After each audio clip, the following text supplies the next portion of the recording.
حضرت شیخ عبدالحق محدث دہلوی رحمۃ اللہ علیہ نے ان کا تذکرہ کرتے ہوئے ان کے اس وصف کو ذکر کیا ہے. یہ فارسی نسخہ جو ہے مدارج النبوت کا، اس کے اندر انہوں نے ذکر کیا ان کا، اور کہتے ہیں کہ یکی ازاں جملہ کہ می نوشت برائے آن حضرت صلی اللہ علیہ وسلم وباز گویند می نوشت وحی، کہ یہ کاتب ہیں، اور بعض کے قول کے مطابق یہ رسول اللہ صلی اللہ علیہ وسلم کی وحی بھی لکھا کرتے تھے.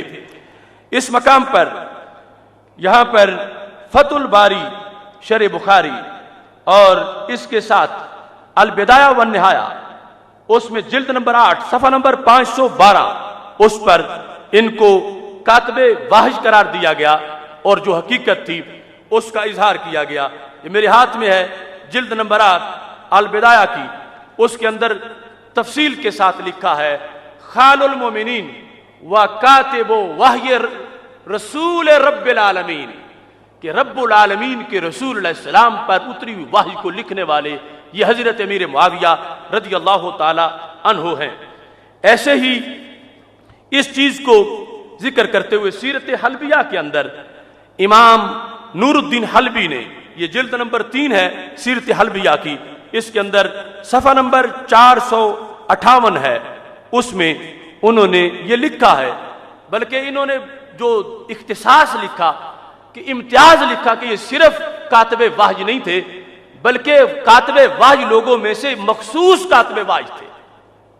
یہ امام حلبی لکھتے ہیں سیرت حلبیہ میں، کہتے ہیں کہ تمام جو کاتبین وحی تھے ان میں 2 منفرد ہیں، ایک حضرت امیر معاویہ اور ایک حضرت زید بن ثابت رضی اللہ تعالی عنہما. ان کی انفرادیت کیا ہے؟ کہتے ہیں قال بعضهم کان معاویہ و زید بن ثابت رضی اللہ تعالی عنہما ملازمین للکتابات بین یدی رسول اللہ صلی اللہ علیہ وسلم فی الوحی وغیرہ. فرمایا یہ دونوں ہر وقت ہی ساتھ رہتے تھے، حضرت زید بن ثابت اور حضرت معاویہ رضی اللہ تعالی عنہ ہر وقت یہ ملازم تھے سرکار کے، ہر وقت لازم اپنے آپ کو ساتھ رکھتے تھے، محبوب کے ساتھ رہتے تھے. اب عاشق صادق جو میرے نبی علیہ السلام کا ہو اور جانے کہ وہ رخ کریں تو اندھیرے موت مر جائیں، ان کی تجلی سے بنجر سینے آباد ہو جائیں، اس ماہ مدینہ صلی اللہ علیہ وسلم کے قرب میں ہر وقت جو امیر معاویہ ساتھ بیٹھے ہوں، پھر بھی ان پہ کوئی شک کرے اور کہے ان کی کوئی فضیلت ہی نہیں، ان کا کوئی درجہ ہی نہیں، ان کی کوئی مرتبت اور شان ہی نہیں، یہ کیسے ہو سکتا ہے؟ یہ خاص قسم کے کاتب ہے رسول اللہ صلی اللہ علیہ وسلم کے.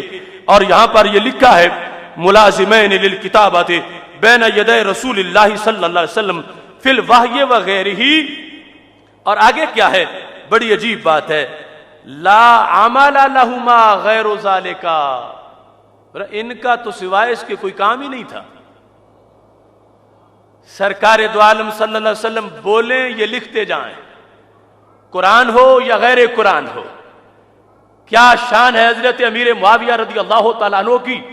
امام حلبی کہتے ہیں ان کا اس کے سوا کوئی کام ہی نہیں تھا. حضرت زید بن ثابت اور حضرت امیر معاویہ رضی اللہ تعالیٰ عنہما یہ ہر وقت سرکار دو عالم صلی اللہ علیہ وسلم کے ساتھ رہتے تھے، معاہدے بھی لکھتے تھے، خطوط بھی لکھتے تھے، وحی بھی لکھتے تھے. رب ذوالجلال نے ایسا اونچا مرتبہ و مقام ان کو عطا فرمایا ہے.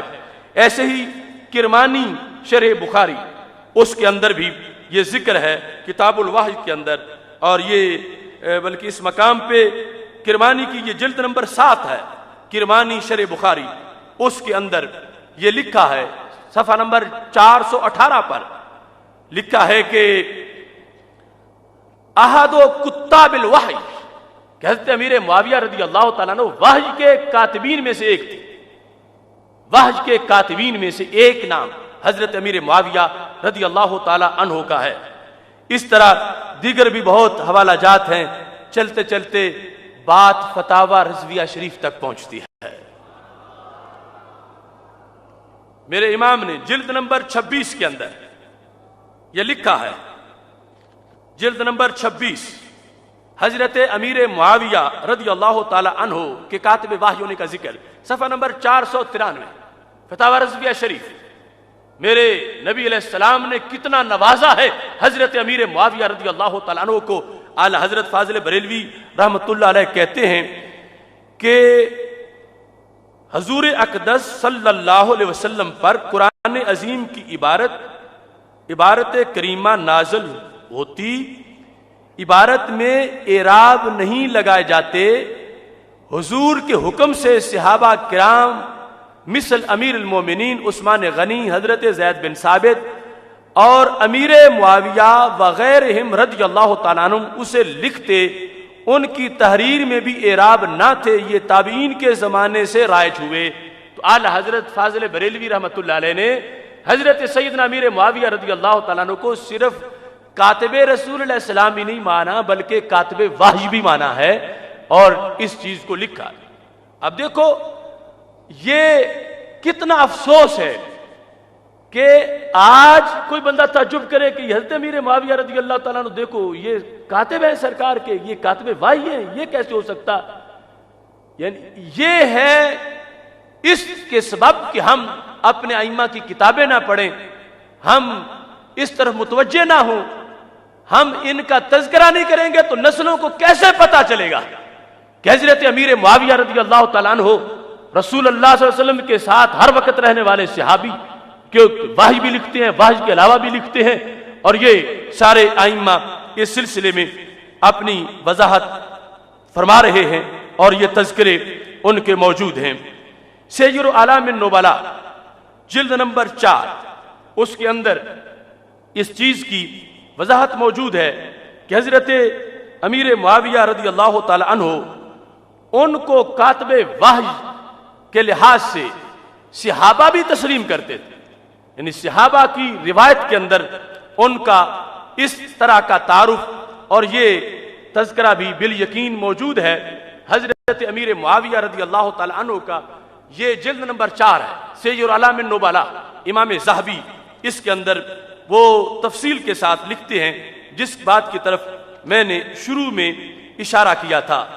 حضرت امیر معاویہ رضی اللہ تعالیٰ عنہ کو نبی اکرم نور مجسم شفیع معظم صلی اللہ علیہ وسلم کی صحبت سے جو مقامات ملے اور جو درجات ملے، ان کے اندر ایک درجہ یہ ہے کہ سید عالم نور مجسم شفیع معظم صلی اللہ علیہ وسلم نے حضرت عبداللہ بن عباس رضی اللہ تعالی عنہ کو یہ حکم دیا، اور عبداللہ بن عباس خود اس کی روایت کرتے ہیں، کہتے ہیں کن تو العب مع الغلمان، میں بچوں کے ساتھ کھیل رہا تھا۔ کون کہتے ہیں؟ حضرت عبداللہ بن عباس رضی اللہ تعالیٰ عنہ صحابی رسول صلی اللہ علیہ وسلم کہتے ہیں فدعان النبی صلی اللہ علیہ وسلم، مجھے نبی علیہ السلام نے آواز دی، مجھے بلایا۔ کہتے ہیں جب میں پاس آیا تو محبوب علیہ السلام نے فرمایا ادعو لی معاویہ، ابن عباس معاویہ کو بلا کے لے آؤ۔ یہ صحابی حضرت عبداللہ بن عباس رضی اللہ تعالیٰ عنہ کہتے ہیں کہ رسول اللہ صلی اللہ علیہ وسلم نے فرمایا کہ جاؤ ابن عباس میرے چچا جان کے بیٹے، جاؤ معاویہ رضی اللہ تعالیٰ عنہ کو بلا کے لے آؤ۔ اب ابن عباس اپنا تبصرہ کرتے ہیں کہ کیوں بلا رہے تھے، سبب کیا تھا، معاویہ کا تعارف کیا ہے؟ تو کہتے ہیں حضرت عبداللہ بن عباس رضی اللہ تعالیٰ عنہ کانا یکتب الوحی، کہ حضرت امیر معاویہ رضی اللہ تعالیٰ عنہ وحی لکھا کرتے تھے، وحی لکھا کرتے تھے۔ تو نبی علیہ السلام نے مجھے فرمایا جاؤ معاویہ کو بلا کے لے آؤ۔ اب یہ سارے القاب صحابہ رضی اللہ تعالیٰ عنہ سے لے کر امام احمد رضا بریلوی رحمہ اللہ تعالیٰ تک، صحابہ رضی اللہ تعالیٰ عنہ سے لے کر یہ سارا سلسلہ تحقیق کا موجود ہے کہ حضرت امیر معاویہ رضی اللہ تعالیٰ عنہ صحابی ہیں، جلیل القدر صحابی ہیں، عظیم الشان صحابی ہیں، اور خان المومنین ہیں، کاتب رسول اللہ السلام ہیں، کاتب وحی رب العالمین۔ یہ اللہ تعالیٰ نے ان کو مقام و مرتبہ اور ان کو یہ شان عطا فرمائی تھی۔ اس کے لحاظ سے حضرت امیر معاویہ رضی اللہ تعالیٰ عنہ صرف صحابی ہی نہیں تھے، یعنی صحابہ میں ان کی خصوصیات بھی تھے۔ اس سلسلہ میں شواہد الحق کے اندر حضرت امیر معاویہ رضی اللہ تعالیٰ عنہ کی مزید شانوں کا تذکرہ اور اس کے مختلف درجات اور مراتب موجود ہیں۔ اور اس مقام پر اختصار کے ساتھ میں اس کو آپ کے سامنے پیش کر رہا ہوں کہ حضرت امیر معاویہ رضی اللہ تعالیٰ عنہ کو رب ذوالجلال نے شرف صحبت عطا فرمایا کہ سرکار کے صحابی ہیں، اور ایک صحابی ہونا، نبی علیہ الصلوۃ والسلام کا صحابی ہونا، یہ کتنی بڑی شان ہے اور کتنا بڑا اس کا مقام و مرتبہ ہے۔ اختصار سے چونکہ ٹائم مختصر ہوتا جا رہا ہے بیان کرنا چاہتا ہوں۔ اس سلسلہ میں سب سے پہلے صحابی ہونے کا مقام و مرتبہ اور اس کی تھوڑی سی وضاحت۔ یہ میرے پاس مستدرک للحاکم کی جلد نمبر 4، اس مستدرک للحاکم کے اندر امام حاکم نے لکھا ہے کہ صحابہ کون ہیں اور ان کا چناؤ کس نے کیا۔ اس مقام پر نبی اکرم نور مجسم شفیع معظم صلی اللہ علیہ وسلم کا یہ فرمان موجود ہے کہ محبوب علیہ السلام فرماتے ہیں ان اللہ تبارک و تعالی، اللہ تعالیٰ نے اختارنی، اپنے لیے مجھے چنا، واختار علی اصحابی، رب نے میرے لیے میرے صحابہ کو چنا۔ رب ذوالجلال نے کہتے ہیں اللہ نے اختارنی واختار علی اصحابی، رب نے میرے لیے میرے صحابہ کو چنا۔ اب اللہ کا انتخاب ہے صحابہ رضی اللہ تعالیٰ عنہ۔ اگر میرے نبی علیہ السلام اپنے صحابہ کا خود چناؤ کرتے پھر بھی کسی کو گنجائش نہیں تھی تنقید کی کہ سرکار صحابی بنائے اور امتی کہے کہ یہ ٹھیک نہیں۔ اور یہاں تو اس سے بھی آگے کی بات ہے، میرے نبی علیہ السلام فرماتے ہیں جتنے میرے صحابہ بنے ہیں میں نے خود نہیں چنے، یہ میرے رب نے چنے ہیں۔ اور جتنا زیادہ کسی کا علم ہوتا ہے اتنا اچھا انتخاب ہوتا ہے۔ ہم کسی کا چناؤ کریں چونکہ ہم مستقبل کو نہیں جانتے، ہو سکتا ہے اگلے دن انتخاب غلط ہو جائے، چناؤ درست نہ ہو، وہ امیدوں پہ پورا نہ اترے کسی کام کے لیے جس کو چنے۔ لیکن نبی اکرم نور مجسم شفیع معظم صلی اللہ علیہ وسلم کا چناؤ ہر عیب سے پاک، اللہ کا چناؤ ہر عیب سے پاک۔ تو میرے نبی علیہ السلام ارشاد فرماتے ہیں یہ جتنے میرے صحابہ ہیں ان میں سے کسی پر بھی انگلی مت اٹھاؤ، یہ میرے رب نے چنے ہیں۔ اب صحابہ پہ تنقید اللہ پہ تنقید ہوگی، اللہ کے علم کا انکار ہوگا، مستقبل جو رب کے سامنے حال کی طرح ہے اس کے لحاظ سے اعتراض بن جائے گا۔ اس لیے فرمایا اللہ نے ان کو چنا ہے۔ اور پھر صحابہ میں سے آگے مزید رب نے ازل سے ان کا انتخاب کیا تھا کچھ مقاصد کے لیے۔ فرمایا فجعل لی منہم وزراء، اللہ نے صحابہ میں سے میرے وزیر بنائے، وانصارا واسحارا، ان میں سے میرے معاون بنائے، ان میں سے اللہ نے میرے اسحار بنائے۔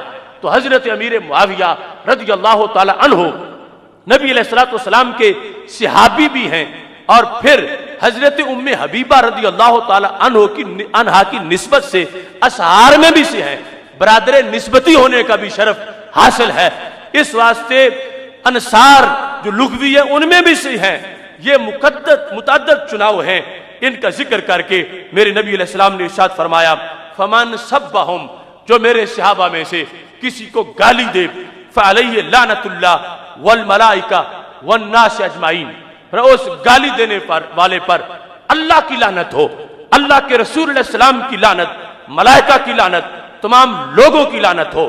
لا یقبل منہ یوم القیامت صرف ولا عدل، ایسا بندہ جو کسی ایک صحابی کو گالی دے گا فرمایا قیامت کے دن اس کا کوئی فرض بھی قبول نہیں ہوگا، کوئی نفل بھی قبول نہیں ہوگا، کسی لحاظ سے اس کو کوئی قبولیت نہیں ملے گی۔ اس واسطے صحابہ کا معاملہ بڑا سیریس ہے، جیسے آل کا ادب لازم ہے جو شروع میں تمہید بیان کر چکا ہوں، اصحاب کا بھی ادب لازم ہے۔ اور محبوب علیہ الصلوۃ والسلام نے بطور خاص فرمایا درجنوں ماخذ میں ہے ردولی اصحابہ و اسحارا، میرے صحابہ کو مجھ پر چھوڑ دو اور میرے جو اسحار ہیں ان کو مجھ پر چھوڑ دو۔ واحفظونی فی اصحابی و اسحاری، میرے صحابہ کا نام لیتے وقت میری شان کی حفاظت کرو، میرے اسحار کا ذکر کرتے وقت جن سے میرا سسرال کا رشتہ ہے یا ان کا میرے ساتھ میرے جو صاحبزادیاں ان کے لحاظ سے رشتہ ہے، فرمایا ان کا ذکر کرتے وقت میری حفاظت کرو۔ اگر ان پر عیب جوئی کرو گے، تنقید کرو گے تو میری شان پہ تنقید ہوگی، میرے مقام پہ تنقید ہوگی۔ اس واسطے حضرت امیر معاویہ رضی اللہ تعالیٰ عنہ اصحاب میں بھی سے ہیں، اسحار میں بھی سے ہیں، اور اس بنیاد پر ان کا ادب، ان کا احترام، ان کی عزت و توقیر ہر مسلمان پہ لازم ہے، اور وہ لازم ہے عشق رسول صلی اللہ علیہ وسلم کی بنیاد پر کہ رسول اللہ